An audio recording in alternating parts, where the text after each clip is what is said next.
layo panigdaganan. Pwede po dire pa ingon sa bukid. Dito ni dito. Dito ni. Ay ito. Kapakapan nga araw man eh. Pwede po. Ano yung kono nasa buko-buko. Weekend mga kanter. Mga kanter, ito po bagi sa inyo mga kanter ay nag-i-explore po mga kanter. So amin po itong mga kanter.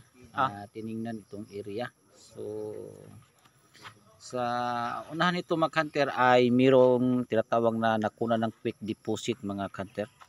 So aming tiningnan. So ang quick deposit mga kanter ay hindi dito makikita namin. So nandoon pa sa unahan mga kanter.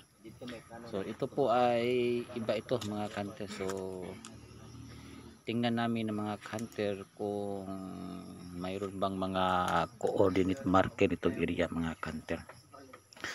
So tingnan tayo mga kanter dahil sa unahan ay nandun ang nakuna ng quick deposit mga kanter o sucker deposit.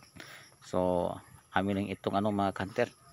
Tinitingnan natin yung area na habang kami ay nag-hike, mayroon kaming nasilip na dito sa paligid o aming nadaanan mga kanter na mayroong mga marka. Siguro ito ay may quick deposit itong area ito mga kanter. Kaya habang kami ay naglalakbay ay meron kami nakita na ito maraming butas. So sa unahan nito mga kanter ay mayroon kaming nakita na nakuna ng quick deposit mga kanter. Sabi nitong taga rito ng mga tao dito mga kanter. So tingnan tayo mga kanter. Sa unahan mga kanter makikita natin mga kanter. So kaya yung symbol niya na yung symbol niya na pagtingin ito mga kanter. Itong video na ito mga kanter dahil sa unahan ay mayroon talagang nakuna ng quick deposit mga kanter. So amin na po itong nadaanan mga kanter. So tara, let's go mamaya mga kanter. Heart na siya nga. Tingnan tayo mga kanter. So ang direksyon niya layo. Nasunahan. Katulad to, ditikan nyo to. Pwede ito ditik to kay si symbol.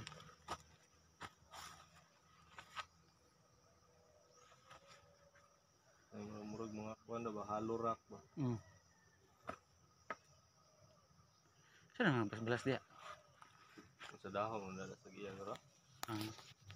Prepare daan ya.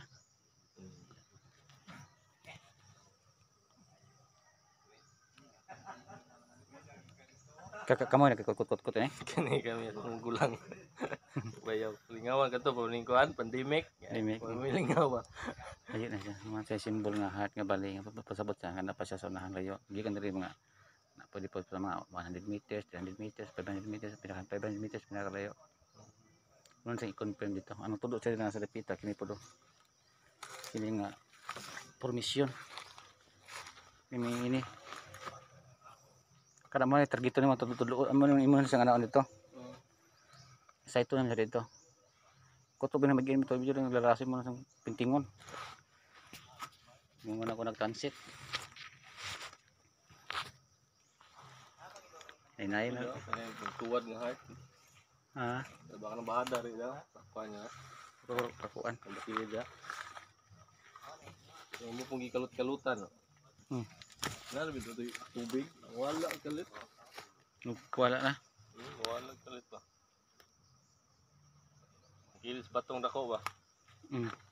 Ay bangag-bangag ng mga kauban.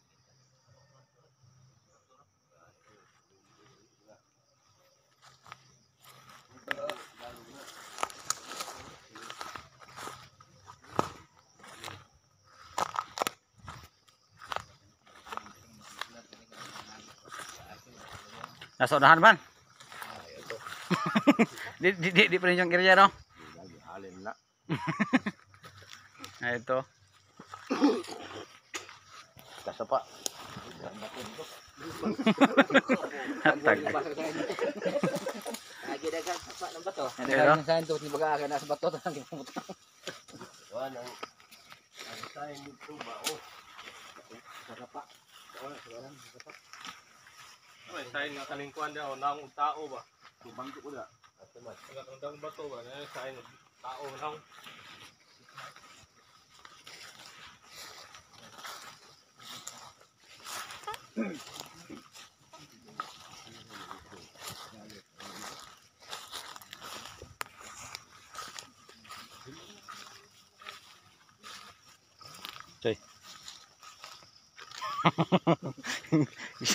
Treasure hunter ka.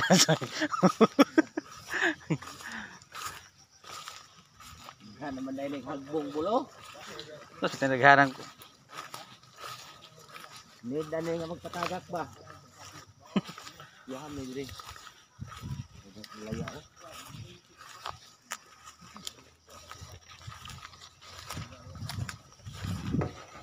Dako na magida ni lubiha kay gandaman na mag-drum.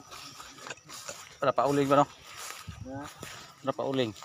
mahalay yung tinta ko siguro.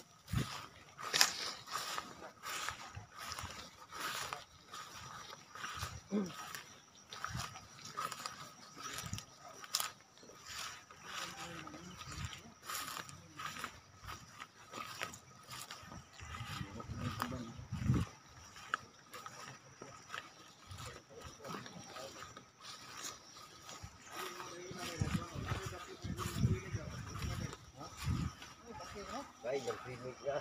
Ay, ito, nagpinig na. Tama, Diyos, kabubuan. Lupad yun sa pa.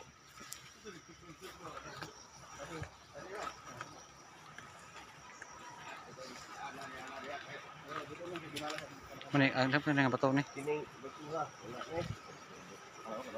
Karang na isa, pre. Tangi ka sa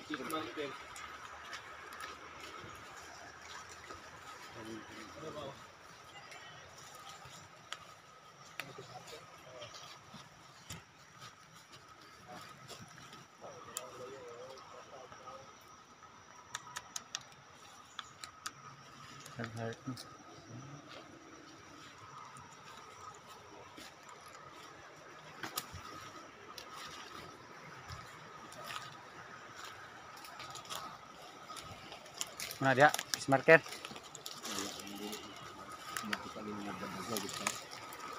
wala nagkuhan. Kita lah, Roboy. Ano pa sa Hinduan talaga?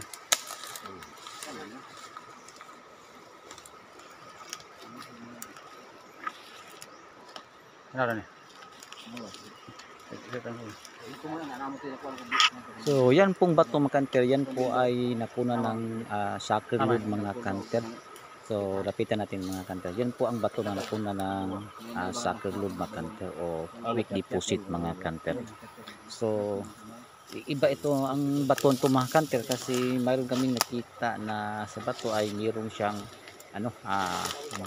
butilya mga kanter o battle. So may mga number siya sa pit mga kanter na ibig sabihin ay control ito mga kanter na nagtuturo pa sa ibang mga load dito mga kanter sa paligid. So ito po yung bato mga kanter na nilagyan ng sacred load. Dito nga bangak. Iba talaga kapag ang Ay butilya, akin yung butilya lagi. so inuoperahan nila ang mga bato at nilagyan yung mga mga sacred load mga kanter o kayamanan mga kanter. So ito lang yung bato mga kanter, ito yung kanyang kulay. So nandito po tayo sa taas. So ito po yung mga kanter, yung yan po ay isang butilya, puwit ng butilya mga kanter na mayroong control sa puwit niya mga kanter o mga number. So may iba pa dito sa paligid ito mga kanter na mga iba nilagay na mga kanter. So yan po ang kanyang butas sa gilid mga kanter. Ang sacred load ay andun lang sa ibaba, Itong target ini. kunti. So siguro mga 5 feet ang haba ng mga kanter galing sa ito yung po, yan po lang yung